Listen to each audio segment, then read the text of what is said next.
Hello guys, आज की इस वीडियो में आपको कंपैरिजन दिखाने वाला मारुति फ्रॉन्क्स है उसके साथ साथ i20 के बीच में। दोनों का प्राइस अगर आप देखो तो बेसिकली सेम रेट में आता है, मतलब कुछ जैसे एक लाख का फ़र्क रहता है, i20 ज़्यादा उससे रहती है। तो आज मैं बात करने वाला हूँ कि आपको एक प्रॉपर हैचबैक लेनी चाहिए कि आपको नकली एसयूवी कह सकते हो वो लेनी चाहिए, ठीक है। मतलब इस बात को दिल मत लेना। चलो सबसे पहले बात करते हैं फ्रॉन्क्स की। फ्रॉन्क्स में आपको क्या क्या चीज़ें ऑफ़र की जाती हैं। तो फ्रंट में आप देखोगे तो ये बेसिकली इसका मॉडल है जो कि है गाइस, ये है आपके पास यहाँ पे डेल्टा प्लस मॉडल जो कि वैल्यू फॉर मनी काफ़ी ज़्यादा है।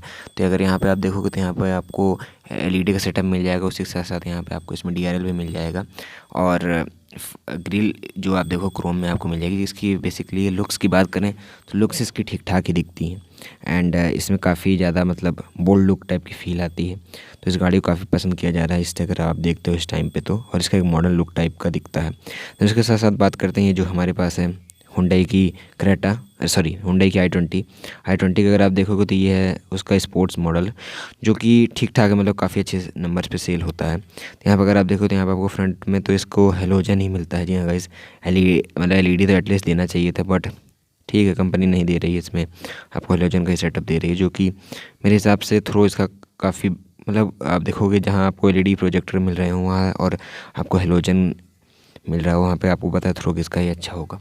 तो थ्रो तो बेसिकली इसी का अच्छा है। एंड बात करें लुक की तो लुक तो देखो एक सब्जेक्टिव पॉइंट हो जाता है, बट मेरे हिसाब से फ्रॉन्क्स की मुझे लुक काफ़ी ज़्यादा अच्छी लगती है इसके मुकाबले। देन बात करते हैं इंटीरियर की। यहाँ पे आप देख सकते हो इंटीरियर हमारे पास फ्रॉन्क्स के इंटीरियर में अगर आप देखते हो तो आपको जो कलर थीम है वो डुअल टोन मिलती है, मतलब ब्राउन और ब्लैक कलर की थीम है जो कि ठीक लगती है देखने में। बात करते हैं फीचर्स के तो फीचर्स आपको यहाँ पे ऑटोमेटिक क्लाइमेट कंट्रोल, उसके साथ साथ 10 मतलब इंफोटेनमेंट सिस्टम भी काफ़ी बड़ा मिल जाता है। तो साथ ही साथ स्टीयरिंग कंट्रोल भी मिल जाते हैं और डोर पैनल्स पे सॉफ्ट टच भी मिल जाता है। सेफ्टी की बात करते हैं, सेफ्टी में आपको 2 एयरबैग ऑफर किए जाते हैं इस गाड़ी के साथ, मतलब ऐसा कोई ऑफर नहीं है। देन हम बात करते हैं i20 की। i20 के इंटीरियर में क्या मिलता है, तो i20 के इंटीरियर देखोगे तो आपको यहाँ पे साइड में भी कंट्रोल मिल जाते हैं, उसी के साथ स्टीयरिंग में और स्टीयरिंग में दोनों तरफ कंट्रोल मिल जाते हैं जो कि एमआईडीएस रिलेटेड कंट्रोल है। उसी के साथ साथ इसका इंफोटेनमेंट सिस्टम देखो कनेक्टेड वाली फील देता है, बट ठीक है इंफोटेनमेंट काफ़ी अच्छा है। डोर पैनल्स की बात करते हैं, यहाँ पे आपको कोई सॉफ्ट टच तो नहीं मिलता है, लेकिन हाँ इसके जो डोर हैं ठीक है। और इसमें एसी आपको ऑटो क्लाइमेट एसी भी मिल जाती है जो कि अगेन एक अच्छी बात है। स्टीयरिंग की बात करें तो स्टीयरिंग आपको लेदर रैप दिखता है, बट लेदर रैप होता रहता नहीं है। फ्रॉन्क्स की अगर इंटीरियर की बात करें, इंटीरियर अगर आप इसको देखोगे तो इंटीरियर ठीक है, मतलब इंटीरियर की थीम अगर ड्राइवर साइड से देखते हो तो यहाँ आपको क्या क्या कंट्रोल मिल जाते हैं। तो आपको इसमें कोई कीलेस एंट्री तो नहीं मिलती, मतलब आपको की लगानी ही पड़ेगी, कोई पुश स्टार्ट स्टॉप बटन का फीचर नहीं है। साथ ही साथ यहाँ देखोगे तो आपको आर्मरेस्ट भी नहीं मिलता इस गाड़ी में, मतलब आर्मरेस्ट एटलीस्ट होना चाहिए था, फ्रंट में भी नहीं है, रियर में तो उम्मीद ही नहीं कर सकते हो आप। तो उससे के स्टीयरिंग अगर आप इस इवेंट देखो उस साइड की जो फिनिश है काफ़ी अच्छी है।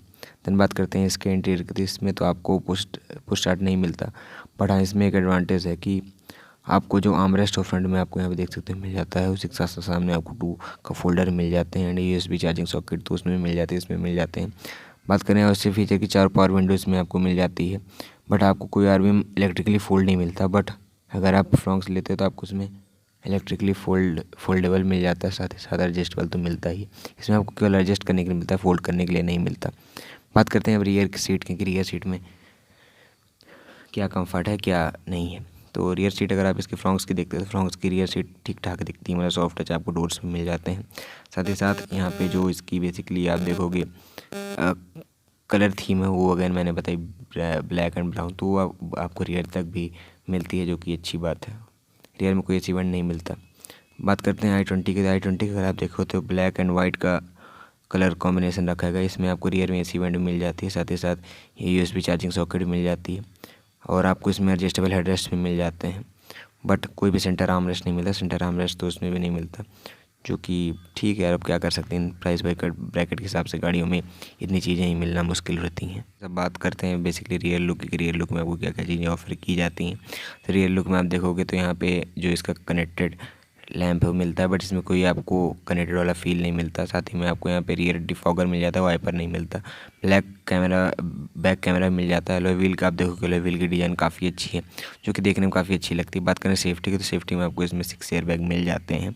अब लास्ट पॉइंट में मैं चलूँगा कि आपको ये गाड़ी लेनी चाहिए या नहीं। उससे पहले हम बात कर लेते हैं फ्रॉन्क्स की। फ्रॉन्क्स में क्या क्या चीज़ें ऑफर की जाती हैं। तो यहाँ पर आपको रियर कनेक्टेड लैम्प मिल जाता है, साथ ही साथ यहाँ पे आपको डिफॉगर मिलता है, वाइपर नहीं मिलता। सर्फ एंड एंटीना मिल जाता है, स्पॉइलर मिल जाता है, रियर कैमरा मिल जाता है।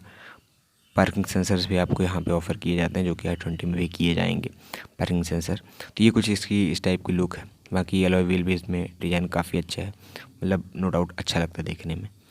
ब्लैक कलर में अगर यहाँ पे अलॉय व्हील इसके बनाए गए हैं, जो कि ब्रेजा वाली लुक्स ली गई है। अब हम लोग बात करते हैं लास्ट पॉइंट की, आपको ये गाड़ी लेनी चाहिए या आपको i20 लेनी चाहिए। तो बात करते हैं सबसे मेन पॉइंट, जो कि माइलेज आता है। तो माइलेज में अगर आप देखोगे तो आपको जो फ्रॉन्क्स से वो ज़्यादा अच्छा माइलेज देगी i20 के मुकाबले। बाकी पावर में i20 काफ़ी ज़्यादा अच्छी है फ्रॉन्क्स से। एंड अब आपके ऊपर है कि आप पावर लेना चाहोगे या अच्छा माइलेज।